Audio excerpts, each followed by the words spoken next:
So, guys, Tottenham 4, Manchester United 3. Manchester United go crashing out of the Carabao Cup at the quarter-final stages, where it was so yet so far for Manchester United this evening with a 7-goal thriller at White at the Tottenham Hotspur Stadium, which Manchester United were so close to taking Tottenham to penalties. But in the end, I think Tottenham do deserve to go through. I think based on the second half, Manchester United were absolutely taken apart. I couldn't believe how bad that second half was. And for Tottenham to race into a 3-0 lead within under 60 minutes, under an hour, it's really embarrassing because there was a huge chance to get into the Carabao Cup semi-finals tonight with victory against Tottenham, and Manchester United have fallen short at the quarter-final stage. And I think Ruben Amorim is going to be ruin his luck. I think Ruben Amorim's going to be disappointed how the second half started 2 to 3 minutes in.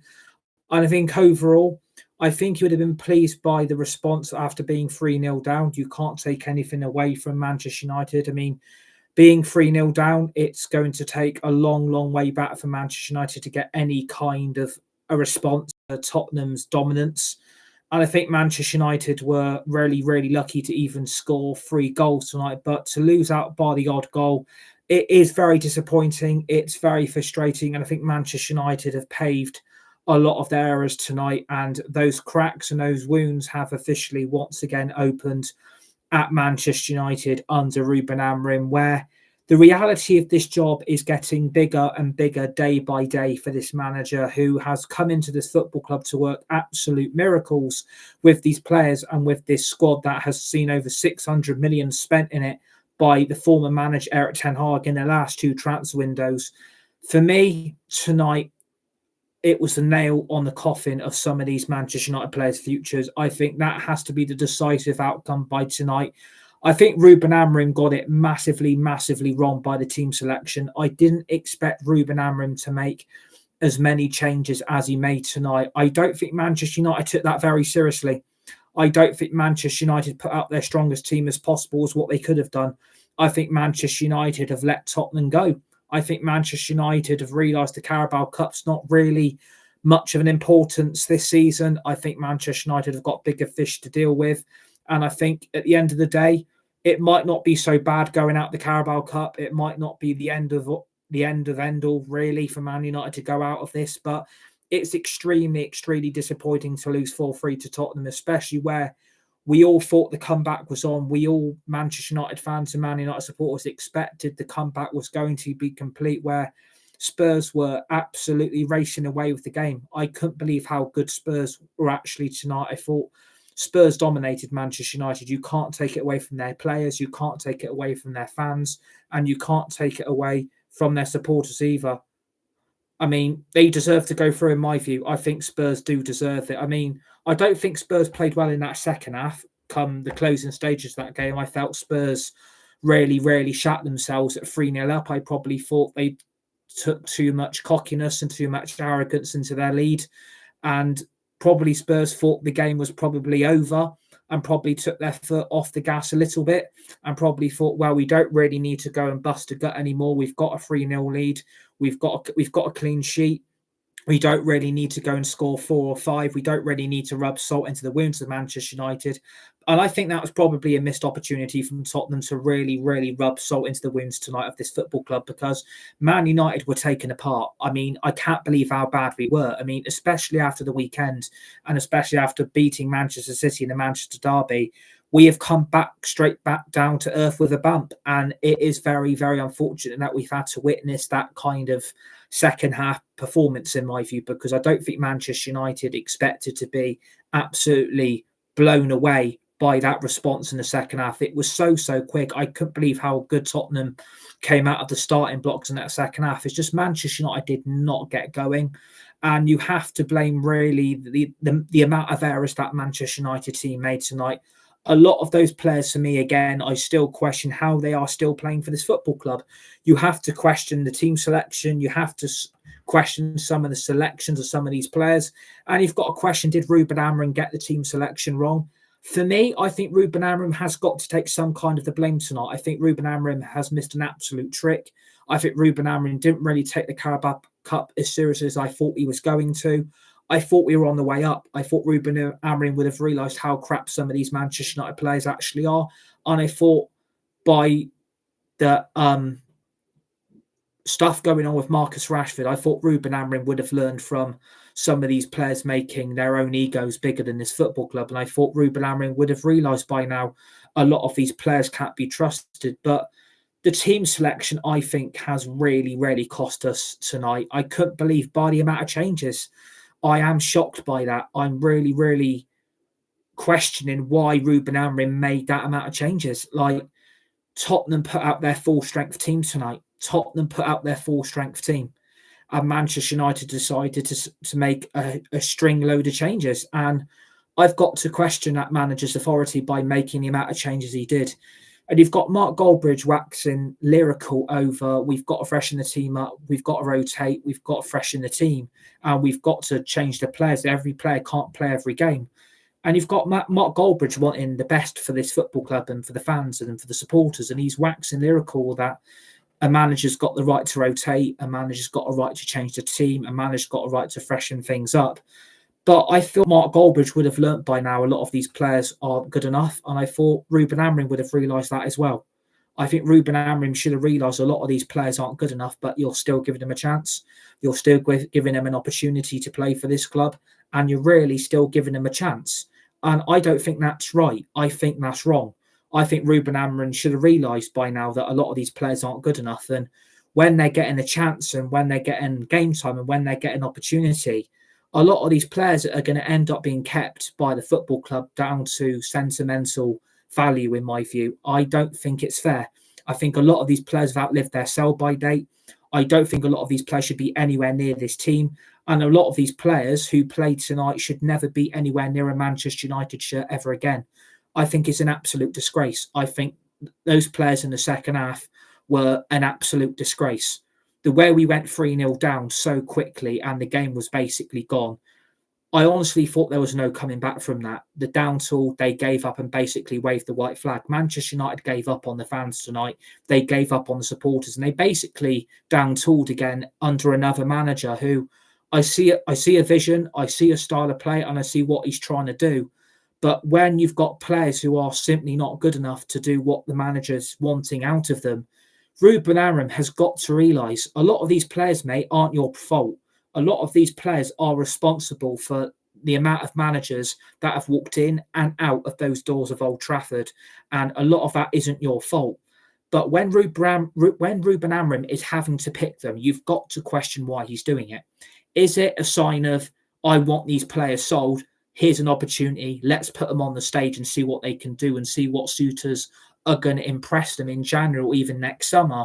Or is it a clear indication and a sign to the Ineos and the Glazers that these players aren't good enough? You can see the problematic issues I've got to deal with. You can see that these players I'm having to pick. And I'm having to realise I'm having to get on with it with, again, two hands tied behind my back, where I thought everyone was in it together, where Ruben Amorim was meant to be getting that support, where he was meant to be getting that backing from Ineos. Clearly, there isn't any backing. Clearly, there is no support for this manager. And I feel for me that he's having to basically get on with it. And based on tonight, based on the team he went with and the players he selected, I would also put that on the manager for picking him in the first place. Ruben Amorim should know better, in my view. I don't think he should have picked half those players. I think the team selection was wrong, and I think it's massively cost us tonight. I don't know why he made the amount of changes from Sunday to Thursday. There was a 4-day gap, and he's made the amount of changes he has tonight. And you've got to question why he's done that. You've got to question why he's made those changes and why he thought it was necessary to make those changes, where I don't think it benefited Manchester United tonight. I think Manchester United went 10 times backwards, and I don't think it's right. I think Manchester United could have got through to the semi-finals. There was a huge opportunity to go and win this Carabao Cup, and we are now at the point now that 1 out of 3 European chances of next season is now gone. We are 1 trophy down. We've only got 2 more realistic opportunities left to get into Europe next season. And Manchester United are on the verge of probably securing automatic qualification for the knockout rounds in the UEFA Europa League. But you've also got to question also, can Man United go and defend the FA Cup and go win it back to back? I'm not sure based on this squad. I'm not sure based on these players. And I'm not sure Ruben Amorim is going to get the backing he needs or wants or is desperately wanting from Ineos and Manchester United to get half these players out the door in January. Because, again, a lot of these players who were picked, you've got to question why they're in the squad. You've brought in a backup goalkeeper in Buendia who hasn't kicked a ball since last season away at League Two, Newport County, away in the FA Cup. And you've got to look at the amount of mistakes he made then away to Newport, who are a League Two club, who are 3 leagues lower than Manchester United. And the mistakes he made tonight are absolutely abysmal. A goalkeeper who's not kicked a ball since that Newport game has been trusted to go between in the sticks tonight for Manchester United in goal. I don't understand that decision. I don't understand why he's gone with our backup goalkeeper. And I don't understand why, when this goalkeeper is also wanting out of the football club who wants to leave, is being selected by Ruben Amorim. And again, Amorim has got every right to drop Andre Onana. It's not exactly Onana has been lighting up Old Trafford away from home and at home as well. It's not exactly like Onana's producing world-class performance after world-class performance in goal. But you've got to question, at such a big team like Tottenham, an on and off season under Ange Postecoglou, you've got to question why that was the best idea to go with a backup goalkeeper who's not seen any minutes. You've got to question that, in my view. I don't think that's acceptable. I don't think it's right. I think this goalkeeper has massively let Manchester United down tonight. I mean, you have to talk about the first goal. And I think Gary Neville is absolutely bang on right about the first error, the first Tottenham goal. It's an absolute joke that Manchester United have allowed that first goal to happen in the first place. You've got Pedro Porro, who's massively dangerous in the right back position for Tottenham, who was allowed to have a free shot on goal. And it is straight at Buendia. It is straight at him. The shot is straight down the middle of him. And instead of trying to palm it to the side or trying to catch it from the resulting Porro shot, Buendia decides, I'm going to palm the ball straight back into the face of the area of danger that I've got Dominic Solanke in a massively onside position where you've got Mazraoui, Victor Lindelof, Martinez, Lenny Yoro and Delot, who have all played Dominic Solanke onside. All 5 of them have allowed their bodies to be placed in an accurate position for Dominic Solanke to be stood in an onside position. They've kept him all onside. And you've allowed Pedro Porro to have that free shot outside of your own penalty area. And you've got a goalkeeper who is too afraid to catch the ball, who is too afraid to actually save it properly, and he palms it back into the face of danger. And when you get Dominic Solanke in all that free space, in all that free time in the world, you basically know Dominic Solanke will put the ball into the back of the Manchester United net. But the response from Buendia from the first save is absolutely pathetic. Even though I will give him the cojones he deserves, that he got straight back up from the resulting shot, which Onana can't seem to do a lot for Manchester United this season. You've got to question why, Dominic Solanke has got to the ball very quick. Dominic Solanke has absolutely reacted to that Buendia save straight away. But Buendia's got straight back up. But what annoys me from the resulting save is that Buendia has basically just stood there and allowed him to have a free shot and put the rebound in. I don't understand why he's allowed Dominic Solanke to have that free shot. You've got back into a good position. You've got straight back up off the floor. And you've basically just stood there and allow him to have all that free space on the left-hand side of your post. And you've allowed him to have all that free space, all that free net to aim at. And you've basically just stood there and allowed him to have the shot. And then you've allowed him to put into the back of your net. The response from the goalkeeper, shocking. You've made a shit save. But my annoyance is you've allowed him to then have a free shot on goal from the resulting shot from Porro, and you've allowed him to have a free shot on your goal, but your positioning as goalkeeper is terrible.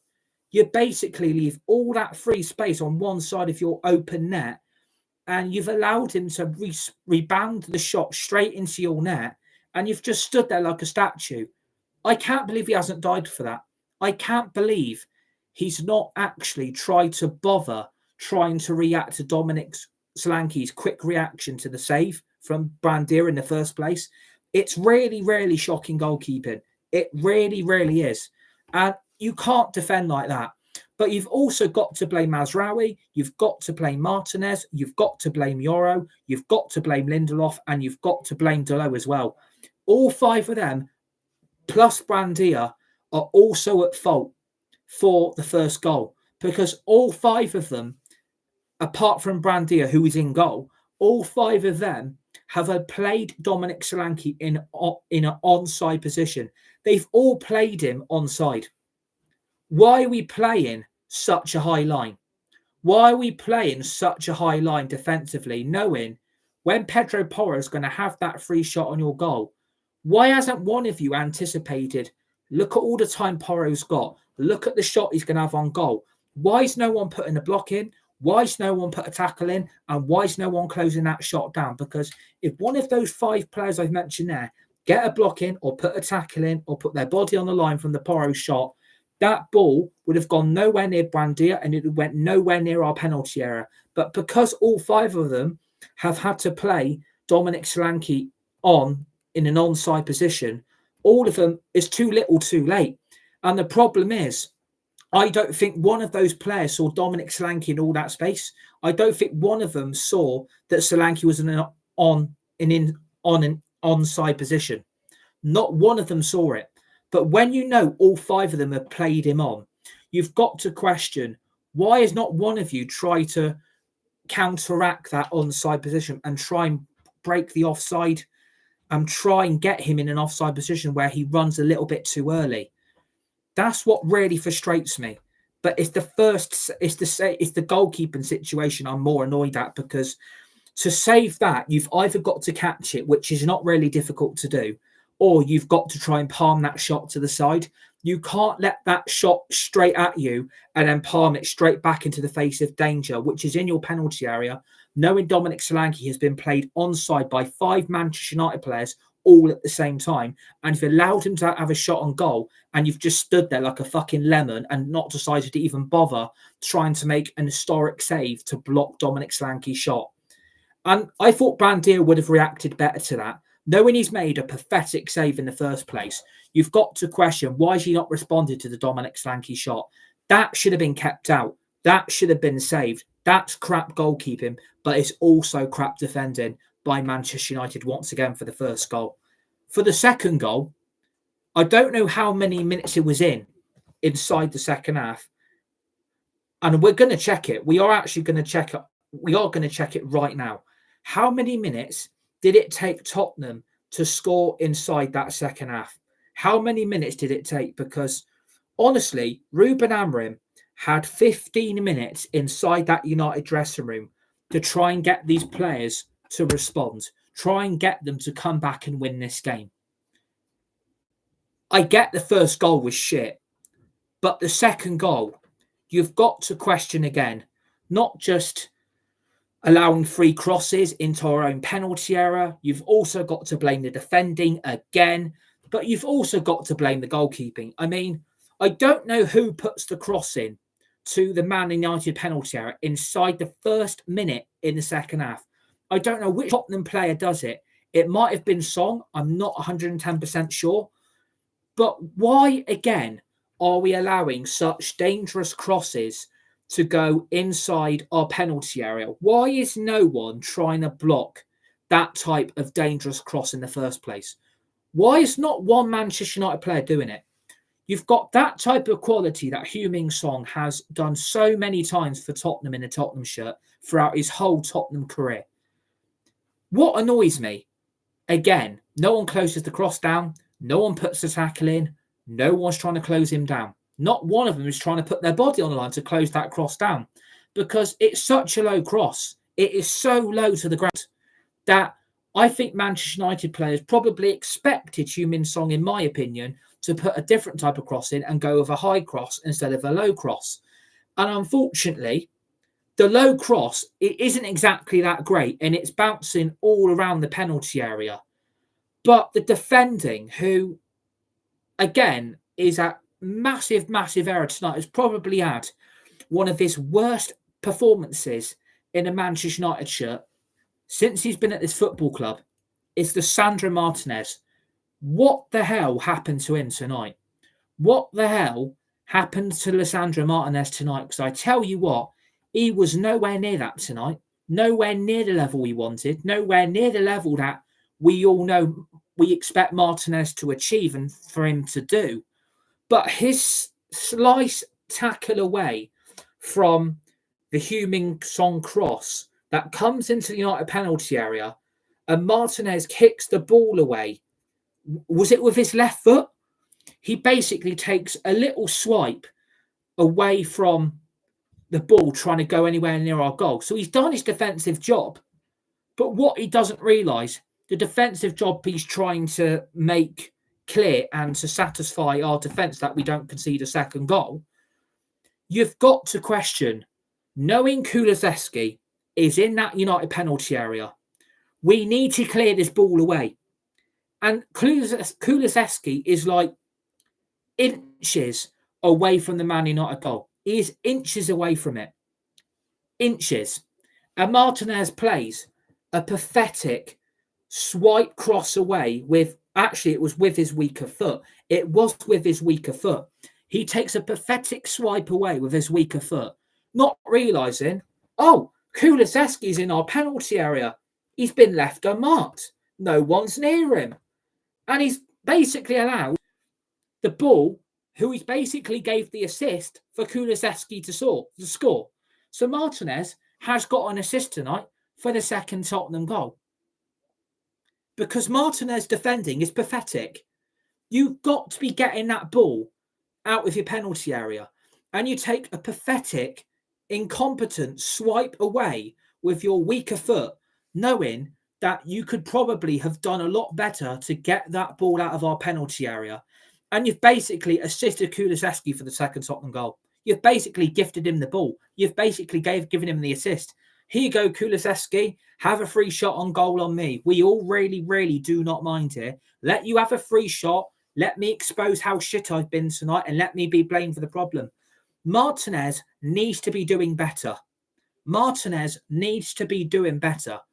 But you also can't blame Martinez. He's also got Johnny Evans there at centre-back with him. So why can't one of them realise there was a lack of communication for the second goal? Because not one of them has called for it to be my ball or get the ball away from danger. There's a lack of communication between those two. That isn't fucking good enough, I'm afraid. That is pathetic defending. A five-a-side team full of school kids could defend that situation better. If they got a ball into their penalty area, they would hoof it away. But no, because there's a breakdown of communication between Evans and also Johnny Evans, not one of them has communicated to say it's their ball. And obviously, Martinez has reacted stupidly and just basically a little swipe away with his little right weaker foot. And unfortunately, it's gifted Kulusevski a second Tottenham goal. But what annoys me, not one of them responds to say, do you know what? We need to put a tackle in. You've gifted him the ball. And because Martinez has made the mistake, Johnny Evans can't do anything, and nor can Martinez, because the ball has fallen to Kulusevski in our penalty area. Not one of them's decided to block the shot. Not one of them's just tried to win the ball back. Not one of them's put a block in to close that shot down. And again, that is really, really pathetic defending. It really, really is pathetic defending from Manchester United in the first place. Not just to allow a free cross inside your own penalty area, but knowing there's a breakdown of communication between a pensioner in Johnny Evans and one of your most clinical centre-backs that's been at this club for a decade in Lisandro Martinez. The defending's weak. The defending is shite. It's really, really pathetic. You can't be allowing just to tap the ball away. You've got to hoof it away. Martinez should be knowing better than that, and he should have known Kulusevski was in all that space and had all that time in the world to have that shot. And he's been given that space. He's been given that time, and he's basically been gifted the ball off Martinez, and he puts it into the back of the net. And the problem is, you've also got to blame the goalkeeping. I would also blame the goalkeeping on that factor, even though Martinez and Johnny Evans are at fault for the first goal because neither of them can defend properly. Bandia is basically blindsided by the ball. He doesn't see where the ball is. He can see where Kulusevski is, but I think Brandia probably would have expected Johnny Evans and Martinez to have defended that goal better instead of just gifting the ball to the opposition player. And I thought Brandia probably expected a lot by Martinez and Johnny Evans to clear that moment of danger out of our penalty area. But neither of them do their job. Neither of them clear the ball away. We basically just gift it to them. We basically let them have a free shot on goal. But again, the goalkeeper should be saving that because it is at his front post. It is at his front post. And he should be saving it. I know he's been blindsided not just by Evans, but Martinez as well. But Brandia can see Kulusevski.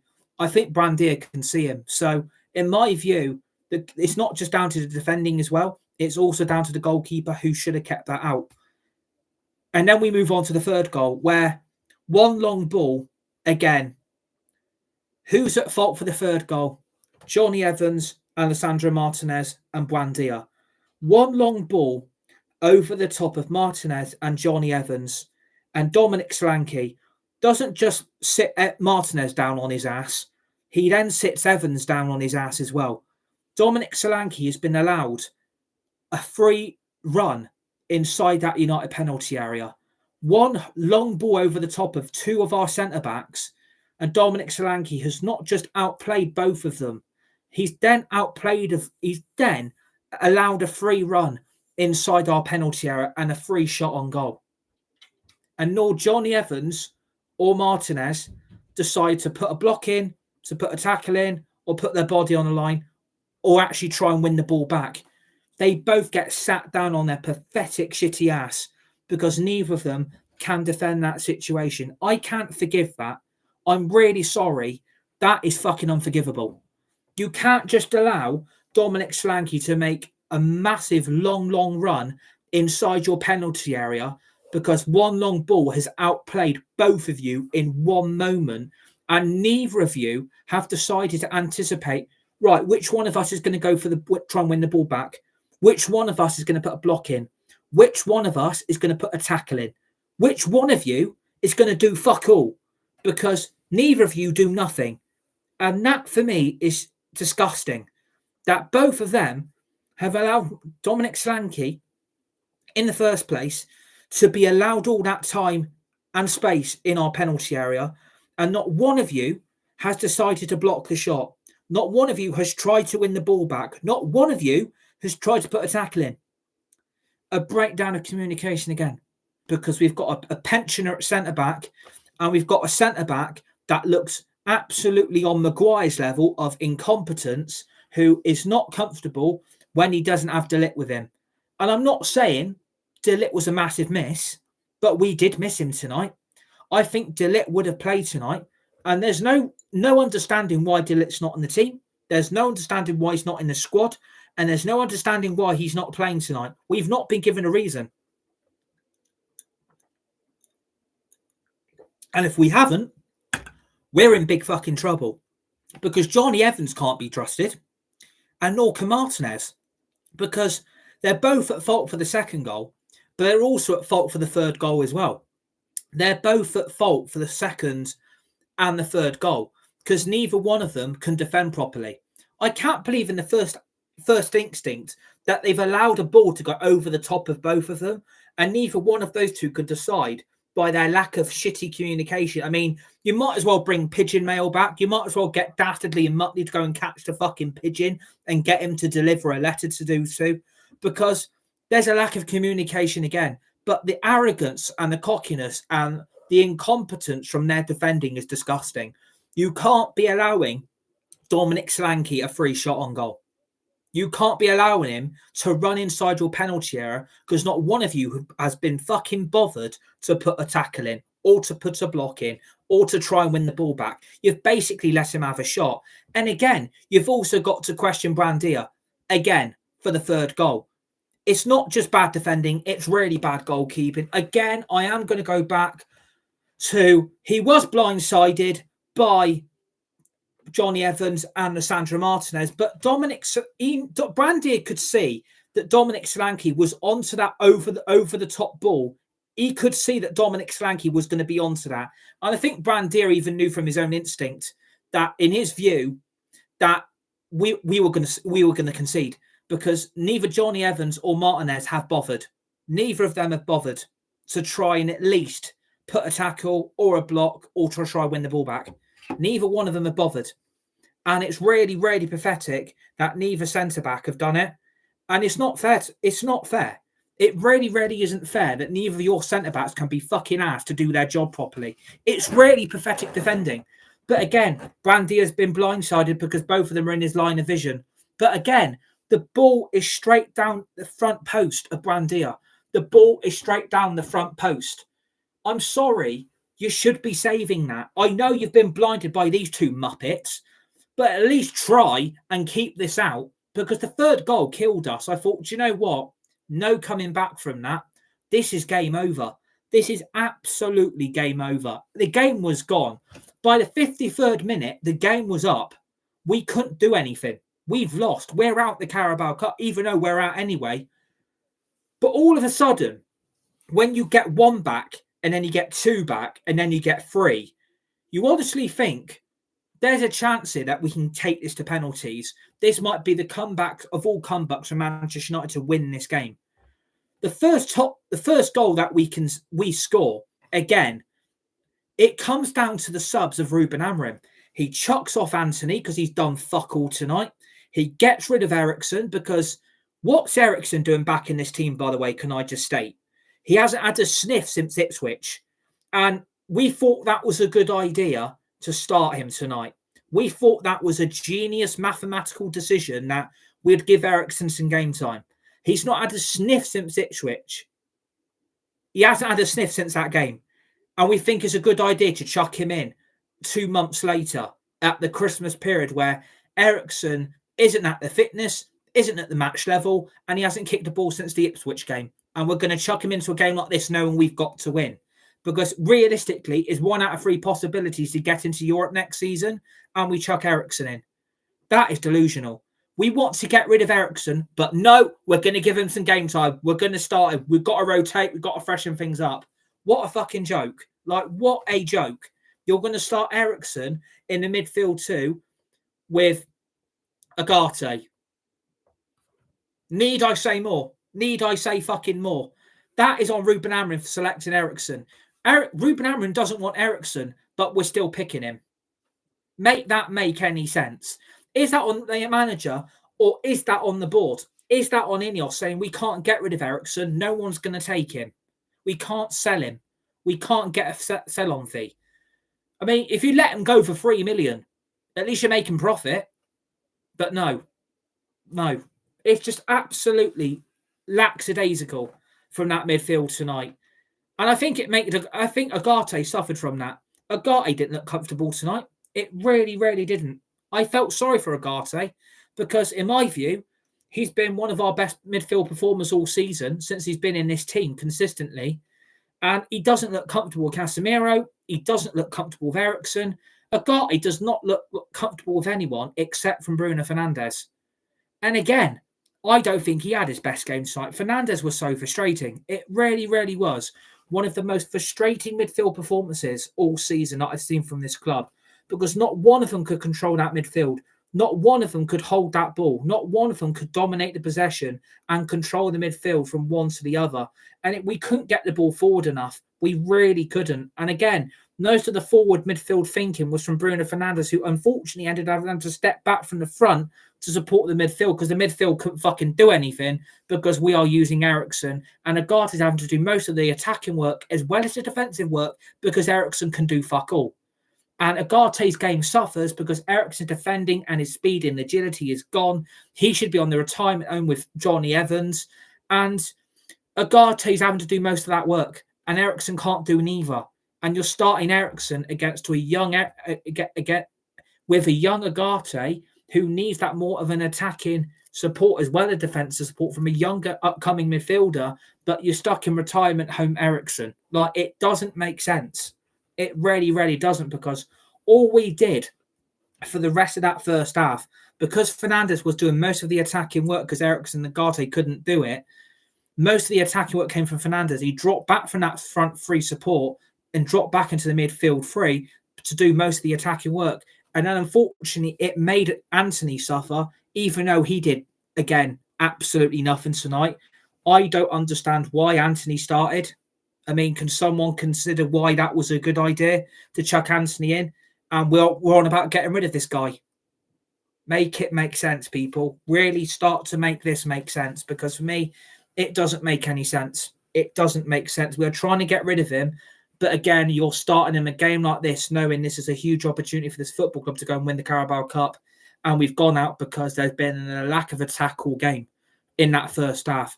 Rasmus was non-existent because we couldn't give him any service. I mean, the only decent run we had was so early on, and he should have unleashed his shot earlier. But again, the Tottenham centre-backs come back to win the ball. And that was Tottenham without Van der Veen and Romero, by the way. And they're basically using their backup solutions because they've got those two unavailable, and their first-choice goalkeeper. They're having to stick Fraser Forster on goal. So Ruben Amorim had to change things. I'm glad Ruben Amorim did it, but again, it came to no avail in the end. And again, the first goal we score, it is really, really bad defending from Tottenham. They are trying to play out from the back, and I think Fraser Forster goes with a short pass to the Tottenham left back. I'm not sure who was at left back for Tottenham tonight, but he decides to play the ball back to Forster, and then Forster plays the ball then to the Tottenham right back. And obviously Bruno Fernandes is anticipated, and Xerxes as well have all anticipated, because Xerxes got brought on for Rasmus. What I was surprised but not shocked, because I don't think Rasmus was in that game. I really, really thought he was non-existent because the service wasn't there. If he would have unleashed his shot earlier with the chance he had in the first half, this might have been a different outcome. But I think the substitution of Rasmus for Xerxes was probably the sensible thing to do, because it is the only attack and striker we've got on this bench that we can use to our disposal. And again, Fernandes and Xerxes, you've got to applaud their aggression and their motivation to press down and pressure both the Tottenham right back and the Tottenham goalkeeper, Fraser Forster. And because Bruno has won back the ball off the Tottenham right back, he's managed to get in that Tottenham penalty area, and he's free of space. And obviously, Bruno Fernandes has got one or two options here. He keeps the ball, or he goes for the shot, or you play it to an unmarked Xerxes in the Tottenham penalty area for a free shot on goal. And I'm glad Bruno did that, because that shows he hasn't got the arrogance to take the shot on himself, especially from such a tight angle. And he had a free shot on goal because it misstepped the goalkeeper, and Fraser Forster was miles out. So Xerxes managed to tap in, and I'm glad he got the shot unleashed straight away, because there was two Tottenham centre-backs trying to block that Xerxes shot from going in. And I think if Xerxes would have taken a touch and maybe a shot later, that probably would have been blocked, and we probably wouldn't have got that goal. So you've got to applaud the aggression and the pressure for Man United to close that Tottenham era down quite quickly. You've got to applaud the motivation and the creative moment for Man United to close that Tottenham era quickly down to get us back in this game. And then obviously the second goal, I mean, I don't know what the Tottenham players thinking. I don't know who was at centre back for Tottenham tonight, because I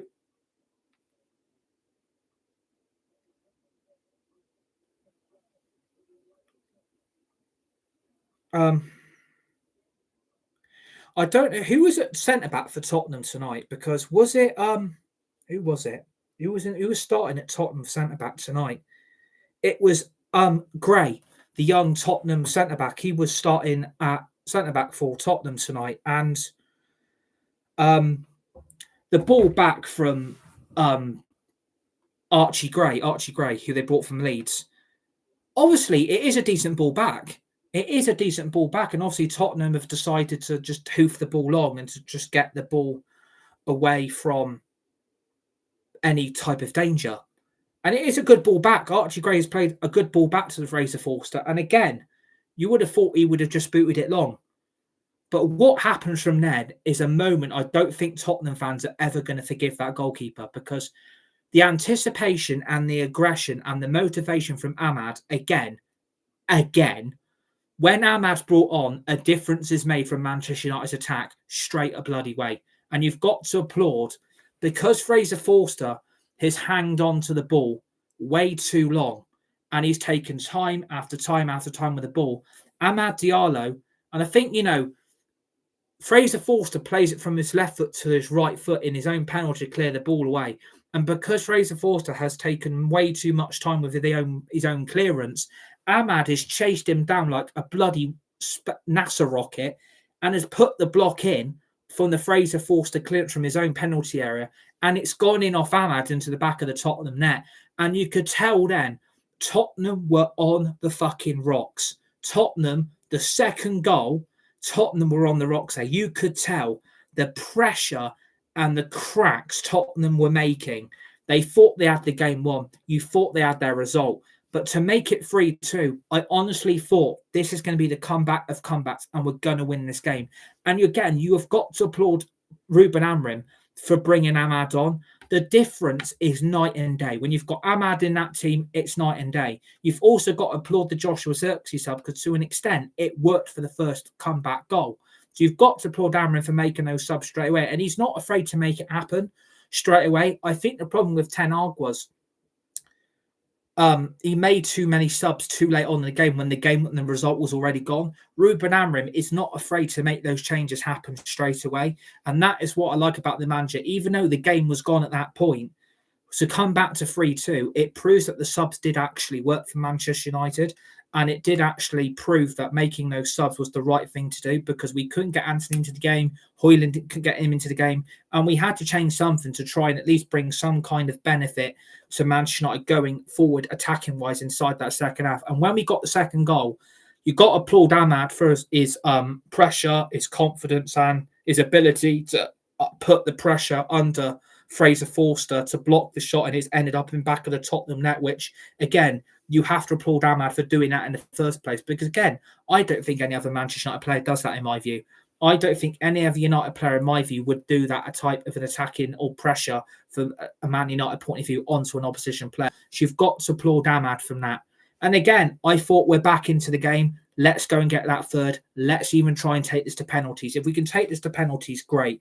That's going to be a positive more than a negative because we've managed to come back from a result that was looking really, really bleak and was looking really, really shit. So I think in the end, I think what really cost us, I think when Euro put that block in and that tackle in, when I think Jed Spence put a through ball into Heung-min Son, Lenny Yoro had a one-on-one with Heung-min Son, and obviously Lenny Yoro has put it out for the corner. And obviously you've got to applaud Yoro for not obviously bringing him down, giving a foul away, because if that gets brought down in the penalty area, I think Yoro would have been gone. I think he would have got sent off and Tottenham would have had a penalty, so they would have won the game anyway. But from the resulting corner again, I mean, the defence again, and again, it's down to the goalkeeper. I'm not blaming any of those centre-backs this time. The fourth Tottenham goal is on the fucking goalkeeper. The fourth Tottenham goal is on the goalkeeper. Again, it's a Heung-min Son corner, and he scored from the corner. Because apparently, it's a foul on Buendia. Apparently, it is a foul. And apparently Buendia is absolutely raging with emotion and aggression and frustration. And he's really, really pissed off that that hasn't been given as a foul. I've looked back at it. I don't think that young Tottenham player, I can't remember who it was. I don't know who that young Tottenham player was. But apparently there was a rumoured foul on Buendia from that young Tottenham player. I've looked back at it. I don't think it's a foul. But the full way for Buendia to concede it in the first place, to concede from a corner at a set piece like that, it's really, really pathetic goalkeeping. As a goalkeeper, you've got to be standing strong, and if you've got a deep, deep corner which is going to be aimed straight at the goalkeeper, knowing the mistakes our goalkeeper has made, of course Tottenham are going to put that pressure on Man United's goalkeeper in the first place to make that moment happen. And unfortunately, the goalkeeper is to blame for the fourth goal because of stop whinging, stop whining. I know you're shit, but at the end of the day, you've got to be standing a lot more versatile and a lot more stronger to that Tottenham set piece and from the corner in the first place. And he's moaning that he's been fouled. He's moaning because apparently the Tottenham player has put his arm into the eye line of view of the goalkeeper's face, and apparently it's blocked Buendia from making the original save from the Heung-min Son corner in the first place. I completely disagree. I don't think it's a foul. I think it's a good goal from a set piece. You don't really expect people just to score from corners like that. But again, that's on Man United's defending. But the goalkeeper in his instinct should be jumping up for the ball and punching it away. You can't just be standing there lightly trying to go for the ball. If not, you're going to go for it. You're going to punch it away. You can let your defense do the work. As a goalkeeper, you've got to be punching that ball away. You need to be standing a lot more stronger, a lot more versatile. You need to be punching that ball away with either your left or your right arm. And unfortunately, because Brandia has backed down and acts like a complete and utter wuss and can't be bothered to get that ball out of danger, it's ended up in the back of the net, and he's appealing and appealing and appealing for a foul. It's not a foul. You've not been fouled. It's a clear goal. You've not been touched. The Tottenham player is allowed to go for goal if he wants to. It's not a foul. And you need to, Man United fan supporters need to get over it. It's not a foul on the goalkeeper. He should be doing better and punching that ball away from our net and getting it out of our penalty area. But because Brandia basically just stands there like a fucking tart, it doesn't surprise me that it's gone in. And that makes it 4-2. And then we get a late corner. And again, who was at fault for the second? Who was at fault for the third goal? Surprise, surprise, Mr. Retirement Home Johnny Evans pops up with a goal. Of all people, Johnny Evans in the 94th minute of 6 minutes of added on. Johnny Evans, of all people, makes it 4-3. But apart from that, from a corner, it's a good goal. We've got a goal from a corner at last, because we haven't had one of them for a while. We get the goal. We get the header from Johnny Evans, an unlikely hero maybe, and a likely goal scorer to get us back in that game. And maybe, just maybe, at 4-3, we can try and get this game won, try and get this game back. We've made it 4-3 in the 94th minute. We had 2 minutes added on. But again, that young Tottenham player absolutely plays the referee, plays the Man United players, and goes down for a lack of a foul on him, and absolutely waste those last 2 minutes. So even though we get that third from the Johnny Evans header to make it 4-3, the game's gone. The game is lost. We've wasted those last 2 minutes, and unfortunately, we couldn't create any more attacking opportunities to take it to 4-4 and to take it to penalties. So we are out of the Carabao Cup. We're out of the quarterfinal stages. It's really disappointing. It's very frustrating, and I'm very, very gutted that we've gone out in the way we have, especially when we thought at 3-2 the comeback was on and the comeback was going to be complete, to get it to 3-3 and then take it to penalties, even go on and win 4-3 ourselves. But unfortunately, we are out. That's one opportunity out of 3 for the European spots next season gone already. And we've lost the game deservedly because of the second half performance, in my view. If you're going to give any one player of the match, I think you've got to give it to Amad Diallo for his reaction, his determination, his confidence, and his ability to be able to chase down that there's a huge opportunity for Man United to go and win this game. And you can see the confidence through and through his veins. So I'm going to give it Amad tonight, despite the defeat in the Carabao Cup quarterfinals to Tottenham. So I hope you enjoyed this full-time reaction. Please hit the like button, the share button. Please keep subscribing to the channel, United Red Devils 20 on YouTube. Share the video, hit the tweet button, hit the retweet button. Remember to always remember notification bell. Put that bell on all times to receive dedicated and upcoming brand new content that we have got planned for you in the last 2 weeks remaining in 2024 this year in December. We've got brand new videos, brand new shorts, brand new live streams planned for all of you amazing people right throughout these last 2 remaining weeks in December 2024. And then obviously, we will be doing the Premier League look ahead for the Sunday afternoon game against AFC Bournemouth at Old Trafford on Sunday afternoon. It's a 2 o'clock kickoff. We'll be going through what I think might happen. We'll look at all the details of Bournemouth and Manchester United for that look ahead tomorrow evening. Look out for that. Man United versus AFC Bournemouth, the Premier League look ahead for Sunday afternoon's game on match day 17 of the Premier League season. Enjoy the rest of your Thursday evening. Stay safe, be nice, and be kind to each other. You're all legends, you're all legendary. Tottenham 4, Manchester United 3. Man United are out of the Carabao Cup at the quarterfinal stages.